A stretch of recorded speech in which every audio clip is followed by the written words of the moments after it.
तो शुरुआत जेनिफर नाम की एक लड़की से होती है जो एक वकील थी जो अपना काम बहुत अच्छे से करती थी। इस वक्त भी एक केस के बारे में बात कर रही होती है। केस पर बात कर लेने के बाद वो सब वहाँ से निकलते हैं। तभी जेनिफर वहीं रुककर कैमरा की तरफ देखकर लोगों को बताती है कि मैं शी हल्क हूँ। अब वो हल्क कैसे बनी ये कहानी सुनाने के लिए वो लोगों को पास्ट में यानी माजी में ले जाती है, जहाँ वो अपने कजन ब्रूस यानी हल्क के साथ गाड़ी में कहीं जा रही थी। ब्रूस उसे बताता है कि जंग में मेरा जो हाथ जख्मी हुआ था वो अब ठीक होने लगा है। साथ ही साथ मैंने अपने लैब में एक मशीन भी बनाई है जो मुझे मेरे इंसानी रूप में रखती है और हल्क बनने नहीं देती। दोनों बड़ी आराम से बातें करते जा ही रहे थे कि अचानक से उनकी गाड़ी के सामने एक स्पेसशिप आ जाती है, जिसे देखकर जेनिफर घबरा जाती है। ड्राइविंग पर उसका कंट्रोल नहीं रहता और उनका काफी बुरा एक्सीडेंट हो जाता है। ब्रूस का काफी खून निकल रहा था जिसे देखकर काफी घबरा जाती है और ब्रूस की मना करने के बावजूद भी वो उसे हाथ लगा लेती है, जिस वजह से ब्रूस का खून जेनिफर पे गिर जाता है और वो बन जाती है शी हल्क। अब शी हल्क बनकर गुस्से में आकर वो जंगल की तरफ भागने लगती है और एकदम बेहोश होकर गिर जाती है। फिर जब उसे होश आती है तो वापिस से जेनिफर बनी हुई थी और अब वो जंगल से निकलकर एक होटल में जाती है, जहाँ कुछ लड़कियों की मदद से वो दोबारा कपड़े पहनकर अच्छे से तैयार हो जाती है। वो वहाँ से निकल ही रही थी कि तभी कुछ लड़के उसे तंग करने लगते हैं और लड़कों की वजह से उसे काफी गुस्सा आ जाता है और वो वापिस से शी हल्क बन जाती है। लेकिन इससे पहले कि वो कुछ करती ब्रूस वहाँ पहुंचकर उसे अपने साथ ले जाता है। सुबह जब उसकी आँख खुलती है तो वो वापिस से जेनिफर बनी हुई थी। वो कपड़े बदलकर ब्रूस के पास उसके लैब में जाती है, जहाँ इस टाइम ब्रूस स्मार्ट हल्क की शक्ल में था। वो जेनिफर को बताता है कि इस टाइम हम एक आइलैंड पर हैं और ये लैब मुझे टोनी यानी आयरन मैन ने गिफ्ट की थी, जहाँ इतने साल लोगों से छुपकर मैंने अपने हल्क वाले रूप को काबू करना सीखा। अभी मेरा पूरा ध्यान तुम्हारी ट्रेनिंग पर है, तुम्हें सिखाने पर है। लेकिन जेनिफर को तो हर हाल में वापस पहले जैसा होना था, पर इस बारे में ब्रूस उसके लिए कुछ नहीं कर सकता था क्योंकि वो खुद इतने सालों से इस हल्क वाले रूप को झेल रहा था। वो उसे हल्क को काबू करना सिखाना शुरू करता है और बताता है कि इसके लिए तुम्हें अपने गुस्से को काबू करना होगा, जो जेनिफर वकील होने की वजह से पहले से ही काफी अच्छे से कर पा रही थी। उसे पता चलता है कि जिस चीज को काबू करने में उसे 15 साल लग गए, वो जेनिफर बस अभी अभी हल्क बनकर बड़ी आराम से कर सकती है। ये सब जानकर ब्रूस को थोड़ी जलन तो होती है, लेकिन वो जेनिफर का हौसला बढ़ाने लगता है और कहता है कि हमें तुम्हारी ट्रेनिंग में ज्यादा वक्त नहीं लगेगा। पर हम देखते हैं कि जेनिफर जब हल्क बनती है और सोती है तो सुबह उठने पर वो जेनिफर ही बनी होती है। एक सुबह हल्क उसे शोर करके उठा देता है, जिस वजह से उसे गुस्सा आ जाता है और वो हल्क बन जाती है और उसका बेड टूट जाता है, जहाँ हल्क उसे समझाता है कि अब तुम्हें कैसे कपड़े और बेड की जरूरत पड़ने वाली है। जिसके बाद वो जेनिफर को ट्रेनिंग देता है, उसे लड़ने के तरीके सिखाता है। शी हल्क को वापस जेनिफर बनकर अपने घर जाने की पड़ी थी ताकि वो दोबारा से पहले वाली आम और सुकून वाली जिंदगी गुजार सके। लेकिन हल्क का उसे कहना था कि अभी इसमें थोड़ा वक्त लगेगा और तुम्हें तब तक यहाँ रहना होगा जब तक मुझे ये तसल्ली नहीं हो जाती कि तुम आम लोगों में आसानी से जा सकती हो। इस बात से जेनिफर काफी उदास थी क्योंकि रातों रात उसकी जिंदगी ही बदल गई थी। तब उसका मूड ठीक करने के लिए ब्रूस उसे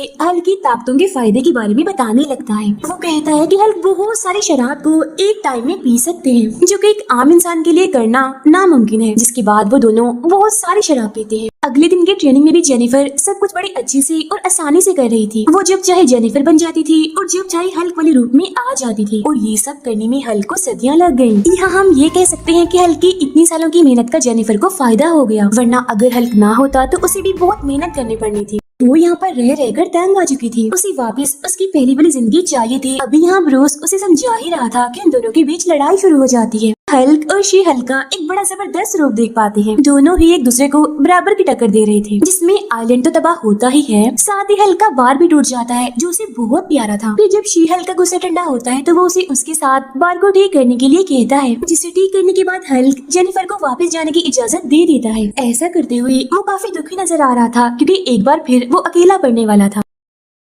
अगले सीन में हम प्रेजेंट इन्हीं मौजूदा वक्त में दोबारा से जेनिफर को देखते हैं, जो लोगों को ये कहानी सुनाकर कोर्ट जाती है अपना केस लड़ने के लिए। लेकिन तभी यहाँ पर एक बुरी लड़की जो एक विलन थी वो आ जाती है, जिसके पास सुपर पावर्स थी। वो यहाँ आते ही तबाही मचाना शुरू हो जाती है। अब जेनिफर के पास कोई रास्ता नहीं होता, इसीलिए वो शी हल्क में बदलते हुए उस विलन से लड़ती है और सभी की जान बचा लेती है। इस चक्कर में सब लोगों को उसके हल्क वाले रूप के बारे में पता चल जाता है, जिस वजह से थोड़ी ही देर में वो काफी मशहूर हो जाती है। खबरों में भी उसी के बारे में बताया जा रहा था कि किस तरह शी हल्क बनकर उसने लोगों की जान बचाई। लेकिन जेनिफर को तो ये सब बिल्कुल भी पसंद नहीं आ रहा था, क्योंकि उसे कभी भी खबरों में आने और सुपर हीरो बनने का कोई शौक नहीं था।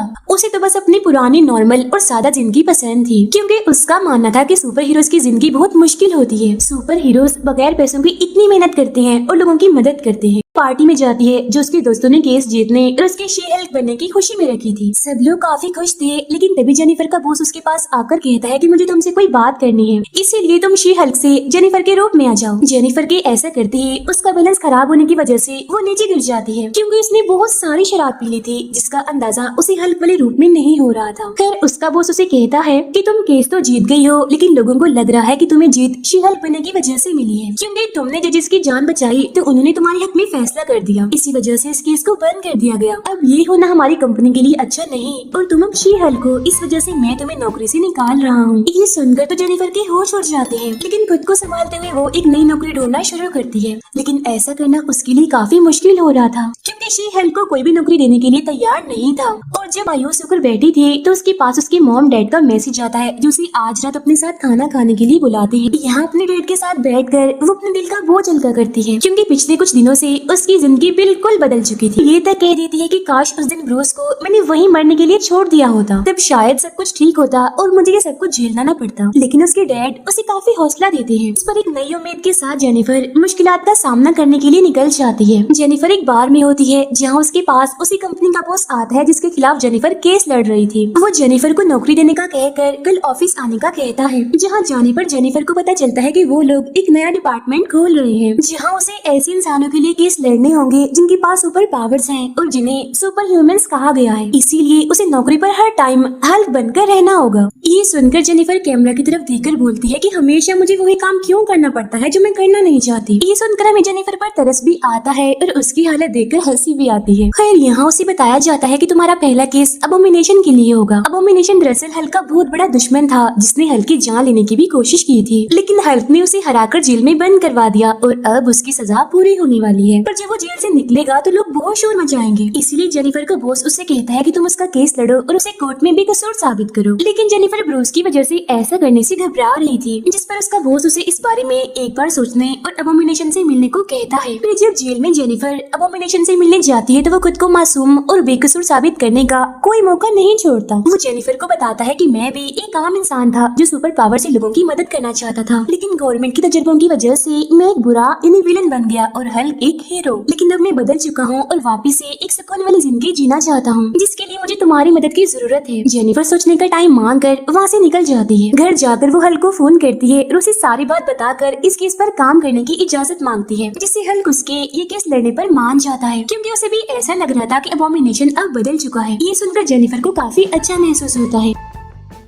जेनिफर खुशी खुशी अपने बॉस को कॉल करके कहती है कि हाँ मैं ये केस लेने के लिए तैयार हूँ। पर तभी उसका बॉस उसे पहले टीवी देखने के लिए कहता है, जहाँ देखती है कि अबोमिनेशन जेल से भाग गया है और वो अभी एक जगह पर लड़ाई कर रहा है। यानी इसका मतलब वो बदला नहीं, बस जेनिफर के सामने ड्रामा कर रहा था। ये देखकर गुस्से में जेनिफर अबोमिनेशन से मिलने जाती है, जिसे वापिस से पकड़कर जेल में डाल दिया गया था। जेनिफर उस पर काफी गुस्सा करती है कि तुमने मेरे सामने ड्रामा किया, मुझसे झूठ बोला। इस पर वो जेनिफर को बताता है कि ये सब कुछ मैंने अपनी मर्जी से नहीं किया, बल्कि चीफ जिसका नाम वोंग है जो जादूगर है उसके कहने पर किया। जेनिफर फौरन अपने दोस्त को वोंग के बारे में पता लगवाने के लिए कह देती है और उसे पता चलता है कि वो पहले एक लाइब्रेरी में काम करता था। फौरन वोंग से मिलने के लिए निकलती है ताकि वो पता लगवा सके कि उसने अबोमिनेशन को लड़ने के लिए क्यों कहा। उधर खबरों में जेनिफर के खिलाफ बातें होने लगती है कि वो गलत इंसान का केस लड़कर उसका साथ दे रही है, यानी अबोमिनेशन जो दुनिया के लिए बड़ा खतरा बन सकता है। अपने केस में लग जाती है और तभी उसके ऑफिस में आता है वोंग, जो कहता है कि अबोमिनेशन जो भी बोल रहा है वो सच है, क्योंकि असल में मैं एक जादूगर बन चुका हूँ और अपनी ताकतों को समझने के लिए मैं अबोमिनेशन को उस क्लब में ले गया था ताकि उसे लड़कर मैं अपनी ताकतों पर काबू पा सकूं। शी हल्क वोंग को बताती है कि तुम्हारी इस हरकत की वजह से अबोमिनेशन को जमानत नहीं मिलेगी, लेकिन अगर तुम कोर्ट में ये कह दो कि अबोमिनेशन बेकसूर है और उसे लड़ाई के लिए ले जाने वाला मैं हूँ तो शायद उसकी जान बच सकती है। तभी सुनकर वोंग मान जाता है। अबोमिनेशन का केस भी शुरू हो जाता है, जहाँ सारे फैसले उसके हक में होते हैं, जिसको बताता है कि अब मैं अपने अबोमिनेशन वाले रूप पर काबू पा सकता हूँ, जहाँ वो सबको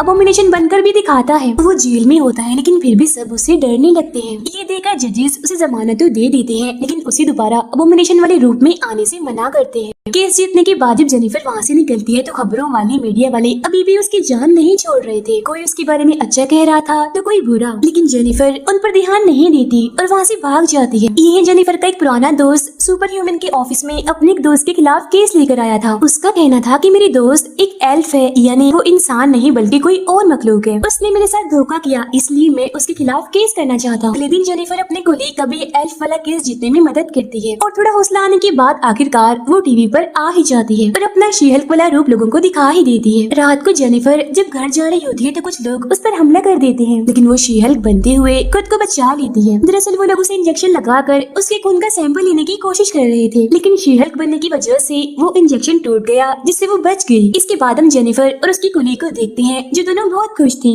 और डांस कर रही होती है। वो अपनी जीत का काफी मजा ले रही थी। अब शी-हल्क का पार्ट 4 शुरू होता है और हम एक जादूगर को देखते हैं जो अपना एक शो चला रहा था और छोटे छोटे जादू करके दिखा रहा था। हर कोई बैठा उसके बेकार से जादू को देखकर बोर हो रहा था और तभी वो उन लोगों को अपने शो का सबसे बड़ा जादू दिखाने वाला होता है, जिसके लिए वो लोगों में से ही एक लड़की को बुलाता है जिसका नाम मेडिसन होता है। उस लड़की ने बहुत सारी शराब पी हुई थी जिस वजह से वो काफी नशे में थी, लेकिन तभी वो जादूगर एक अजीब सी अंगूठी पहनकर एक पोर्टल यानी एक दूसरा रास्ता खोल देता है, जहाँ गलती से वो लड़की इन्हीं मेडिसिन उसमें चली जाती है। फिर हम कहीं और का सीन देखते हैं जहाँ वोंग बैठकर अपना सबसे पसंदीदा शो देख रहा था। वो काफी इंजॉय कर रहा था, काफी मस्ती में था वो, लेकिन तभी यहाँ उस रास्ते के जरिए ट्रांसफर होकर मेडिसिन पहुँच जाती है। तो वोंग उससे पूछता है कि तुम्हें किसी सरफिरे जादूगर ने पोर्टल यानी एक रास्ते के जरिए तो नहीं यहाँ भेजा, जिस पर वो कहती है कि हाँ उसने मुझे भेजा तो उस रास्ते के जरिए ही है, लेकिन मैं वहाँ से अपनी जान बचाकर यहाँ आई हूँ। तो वोंग उसे पूछता है कि आखिर वहाँ पर हुआ क्या था। कहती है कि किसी को मैंने अपने खून के 6 कतरे दिए जिसके बदले में उसने मुझे जलते हुए लावे के कुएं से बचाया। ये सुनकर वोंग बहुत ज्यादा गुस्सा हो जाता है और अब उस पागल जादूगर के खिलाफ कार्रवाई करने का सोचता है। अब हम जेनिफर और उसके फादर को देखते हैं जहाँ जेनिफर के डैड अपनी बेटी की हिफाजत के लिए कुछ कैमरास, हथियार और एक बेलचा लाए होते हैं। वो उससे कहती है कि कल रात तुम पर 4 गुंडों ने हमला कर दिया जिस वजह से मुझे काफी परेशानी हुई और मुझे तुम्हारी हिफाजत के लिए कुछ तो करना ही था। जिस पर जेनिफर कहती है कि डैड आप जानते हैं ना कि मैं शी-हल्क हूँ और मेरी ताकत का अंदाजा न बाकी लोगों को है और न फिलहाल आपको है। अब बिल्कुल भी टेंशन मत लीजिए, मैं अपनी हिफाजत कर सकती हूँ और सब कुछ पहले जैसा नॉर्मल भी कर दूंगी। अब ऑफिस पहुँचने पर जेनिफर अपनी दोस्त से बातें कर रही थी, तभी उसकी दोस्त पूछती है कि जेनिफर आखिर तुम्हारी जिंदगी में चल क्या रहा है, क्या तुम इस बोरियत भरी जिंदगी से परेशान नहीं हो? चलिए तुम्हारी बोरियत दूर करने के लिए इंटरनेट की एक साइट पर तुम्हारी प्रोफाइल बना देती हूँ, यानी तुम्हारा अकाउंट। और वो साइट ऐसी है जिसके जरिए लोग एक दूसरे से मिलते हैं और अपनी शादी के लिए लड़का या फिर लड़के ढूंढते हैं। लेकिन तभी यहाँ पर वोंग आ जाता है और कहता है कि एक सरपिरा फजूल सा जादूगर है जो एक पोर्टल को, एक रास्ते को बगैर किसी की इजाजत, बगैर किसी लाइसेंस के इस्तेमाल कर रहा है जो गैर कानूनी है। मैं चाहता हूँ कि ऐसे लोगों के खिलाफ कोई कार्रवाई की जाए, इस तरह की गलत चीजों को रोका जाए, क्योंकि अगर इस तरह के काम रुकेंगे नहीं तो हमारी दुनिया में दूसरी दुनिया के खतरनाक जानवर और क्रिएचर आ जा सकते हैं और इससे पूरी इंसानियत को खतरा है।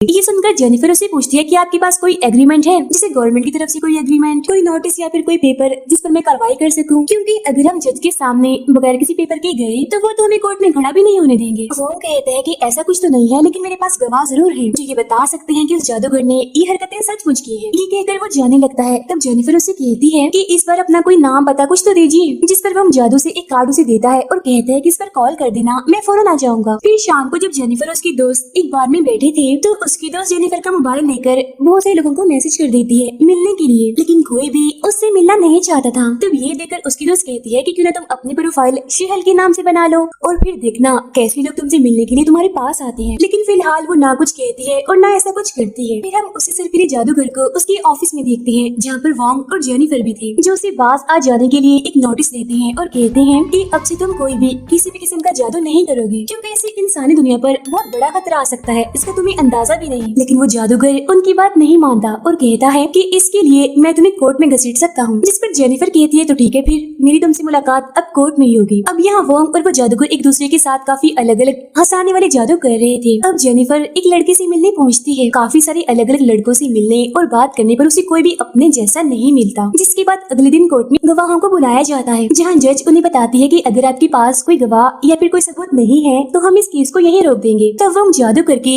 मेडिसन को यहाँ बुला लेता है, जो कहती है कि हाँ, उस जादूगर ने मुझे गायब तो किया था, लेकिन मैं एक ऐसी जगह पर पहुँच गई थी जिसका जिक्र मैं नहीं कर सकती, क्योंकि मैंने वादा किया था किसी के साथ कि इस बात को मैं राज रखूंगी और किसी को नहीं बताऊंगी। इसीलिए इस राज को खुफिया ही रहने दे, मैं नहीं बता सकती आपको। अब क्योंकि यहाँ पर जज को कुछ भी समझ नहीं आ रही थी, इसीलिए वो इस केस को अगले हफ्ते पर रख देती है। फिर जब जेनिफर घर थी तो वो काफी बोर हो रही थी। अपनी प्रोफाइल को जेनिफर से शी हल्क में बदल देती है और बस फिर वही होता है जैसा उसकी दोस्त ने कहा था। एक के बाद एक लड़के के मैसेज आने लगते हैं शी हल्क से मिलने के लिए। अब हम उसी जादूगर को उसके शो में देखते हैं, जहाँ वो एक और लड़की को बिल्कुल पहले की तरह पोर्टल के जरिए गायब करने वाला था, लेकिन वो लड़की उसे ऐसा करने से मना कर देती है और कहती है कि पिछली बार तुमने मेरे जिस दोस्त को गायब किया था वो अभी तक नहीं आई, इसीलिए मैं तुम्हारी बातों में नहीं आने वाली। तब ये सुनकर वो जादूगर किसी और जगह पर पोर्टल बना देता है, जहाँ से एक परिंदा बाहर आता है और उस लड़की के हाथ में अंडा दे देता है, और जब वो अंडा फूटता है तो उसके अंदर से एक क्रिएचर निकलता है। ये देखकर सभी लोग काफी हैरान हो जाते हैं। तब वो जादूगर एक और बड़ा सा पोर्टल खोलकर उसे अंदर भेजने की कोशिश करता है, क्योंकि वो छोटा सा क्रिएचर अब देखते ही देखते बड़ा होता जा रहा था। अब जादूगर के हिसाब से सब कुछ ठीक हो जाना चाहिए था, लेकिन ये उसकी सबसे बड़ी भूल थी, क्योंकि तभी उस पोर्टल से बिल्कुल वैसे ही और बहुत सारे क्रिएचर्स निकलकर बाहर यानी हमारी दुनिया में आने लगते हैं और हर जगह पर तबाही मचाने लगते हैं। अब क्योंकि वोंग भी एक जादूगर था, इसलिए इस जादूगर के पास वोंग से मदद के अलावा और कोई रास्ता नहीं था, इसीलिए ये उसे बुला लेता है। और अब ना चाहते हुए भी वोंग को इस लड़ाई में उतरना ही पड़ता है। उधर शी हल्क लड़के से मिलने के लिए पहुंच चुकी थी, जहाँ अब की बार भी वो काफी सारे लोगों से मिलती है, जहाँ कुछ तो उससे ये भी कहते हैं कि हमने बहुत सारा वजन उठाया है एक ही टाइम में, तुम ज्यादा से ज्यादा कितना उठा लेती हो। इस पर वो कहती है कि हाँ, आराम से 1-2 टन तो उठा ही लेती हूँ। अब इन्हीं लोगों में आखिरकार उसे एक लड़का पसंद आ ही जाता है, जो एक डॉक्टर था। शी हल्क उसे अपने घर ले जाती है, लेकिन उनकी कोई बात करने से पहले ही वोंग यहाँ पर पहुँच जाता है और कहता है कि जेनिफर, मुझे तुम्हारी मदद की जरूरत है, इसीलिए जल्दी करो, मेरे साथ चलो। और वोंग जेनिफर इन्हीं शी हल्क को वहीं ले जाता है जहाँ वो क्रिएचर्स तबाही मचा रहे थे, और उस पोर्टल से अब भी एक के बाद एक वो क्रिएचर्स बाहर आ रहे थे। तब यहाँ जेनिफर वोंग से पूछती है कि आखिर मुझे करना क्या है, जिस पर वोंग कहता है कि मैं एक और पोर्टल खोलता हूँ, बस एक एक करके इन्हें दूसरी दुनिया में फेंकती जाओ। अब यहाँ खास बात ये थी कि इन क्रिएचर्स को मारने से इनका साइज और बड़ा हो रहा था, लेकिन फिर भी वोंग जादुई रस्सी बनाकर सभी क्रिएचर्स को उसे लपेट कर दूसरी दुनिया में फेंक देता है और वहाँ का दरवाजा बंद कर देता है। जिसके बाद जेनिफर दोबारा से अपने घर आ जाती है, जहाँ वो लड़का उसका इंतजार कर रहा था। अब ऐसे ही रात हो जाती है। फिर अगली सुबह जब वो लड़का जेनिफर को उसके असली रूप में देखता है तो सोचता है, ओह ये कौन है। जिसके बाद वो यहाँ से जाने का सोचता है, क्योंकि उसे तो सिर्फ शी हल्क ही पसंद आई थी। तभी उसके दरवाजे पर एक आदमी नोटिस देने के लिए आता है। जब जेनिफर उसे खोलती है तो देखती है कि एक लड़की ने उसे ये नोटिस भेजा है, जिस पर लिखा हुआ था कि शी हल्क नाम पहले मैंने चुना था, यानी ये मेरा नाम है,